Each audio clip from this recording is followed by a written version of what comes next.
Thunderbolts, one of MCU's biggest box office flops. Thunderbolts, really?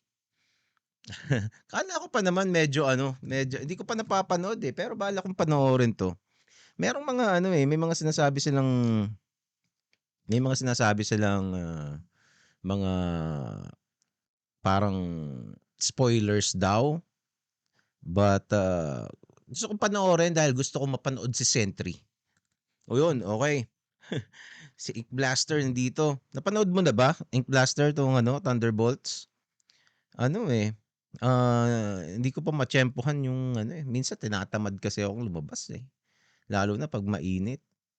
Eh, yung gising ko minsan katulad ngayon medyo kakagising-gising ko lang, so alanganin. So pagdating ng mga 10 AM, inaantok na ako, 'di ba, tinatamad na akong manood. So hindi ko pa napapanood 'tong eto maganda 7.5 daw kay Ink Blaster ang Thunderbolts. I suppose, ako kasi hindi naman ako maarte talaga sa movies. Sa'kin napakababa lang ng ko, ng standard ko sa movies. Sa'kin kung let's say kung comedy ka at napatawa mo ako, okay ka na, ganun lang. Kung ST ka at na-horny ako, kung yun, okay na yun, 'di ba? O kaya kung action 'yan tapos na-thrilled ako sa sa kuwento, sa mga action scenes, okay na sa akin 'yun, 'di ba? Kasi 'yun naman talagang purpose ng movie, eh, hindi ko naman para para i-analyze ko pa kung yung mga shots, 'di ba, yung mga cinematography. Kasi if the intended, let's say the genre, let's say comedy, supposedly comedy 'yan, kahit anong ganda ng cinematography mo, kung hindi ako natawa, eh, hindi maganda yung pelikula mo para sa akin. Kahit, palpak yung kumbaga yung mga artistic, technicalities, kung wala yun, pero natawa naman ako, tawang-tawa naman ako, eh, okay pa rin yun, 'di ba? I think yun lang naman talaga, eh, ang basehan. But of course, it's always fun to scrutinize. Um, pero gusto ko pa rin panoorin 'tong Thunderbolts. Gusto ko makita si The Sentry, eh. Gusto ko malaman kung paano nila tatalunin si The Sentry. Tapos meron pang mga kasi, um, lalabas na paalis na ang MCU sa Multiverse Saga. Yung una kasi Infinity Saga, eh. Ngayon Multiverse Saga. So in-explore na yung multiverse with Kang, with Loki, with Spider-Man, 'di ba? No Way Home. Tsaka yung tawag doon, Doctor Strange, yun ang mga malalaking movies sa Multiverse Saga, eh. So ngayon medyo papaalis na sila. Hindi ko alam kung anong gagawin. Naging New Avengers na yung Thunderbolts at meron ng Young Avengers. Of course, hindi natin mai-co-compare talaga dun sa mga OG na Avengers. But I don't know. The MCU has lost a lot of its steam over the years after Infinity War, after Endgame. But hopefully they get to recover.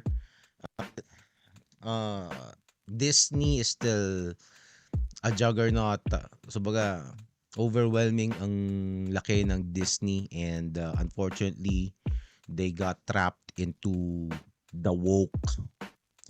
Kumbaga they got infected by the woke mind virus at gumawa sila ng mga nonsensical na films in the past few years. So, yun. So far sa mga MCU,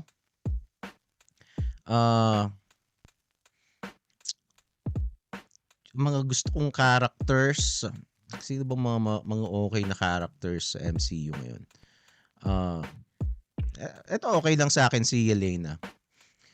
Ah, parang hirap, Si Baki, okey naman si Baki. Ah, teka, actually nawala na yung iba, eh. Sino bang si Red Guardian, okey gusto ko si Red Guardian. Ah, sino pa ba? Si Kate Bishop, okey lang sana kaso hindi siya ano, hindi siya she couldn't sell the idea of a superhero to me, na parang superhero siya. Aasahan mo kasi ang napaka-frail ni ano, sobrang petite ni ano, ni pangalan nun, sino yung bida na sino yung gumaganap na Kate Bishop? Nalimutan ko basta maganda na na chick. Tapos nung tumakbo siya, she doesn't, she couldn't sell the superhero image, uh, properly to me. Okay? So, hindi ko masyadong magustuhan. Yung iba okay lang, Si Loki is still good. Scarlet Witch, okay pa naman. Doctor Strange, okay pa rin. Yun nga lang, the writers, wala ka namang magagawa dun sa mga writers, 'di ba? Parang basically okay naman lahat yung mga characters, yun nga lang yung mga writers yun ang magde-determine kung anong gagawin sa mga characters, Hopefully okay ang Fantastic Four. Yung Galactus nila medyo may mga angal yung mga tao, but it would still be great to see Galactus in the big screen. Thoughts about DC and Marvel crossover? Malabo pa yan. Malabo yan. May mga lalo ngayon ang DC is rebooting their cinematic universe. Malabo 'yun. Hindi pa nga nila alam yung hindi pa nga nila alam malaman kung ano gagawin dun sa mga Superman nila, 'di ba? I-recast ba nila si Wonder Woman? Right now DC is rebuilding their cinematic universe.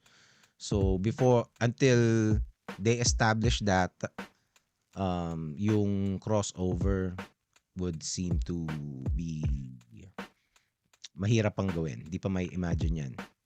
Siguro kung cartoons pwede. Yung Batman and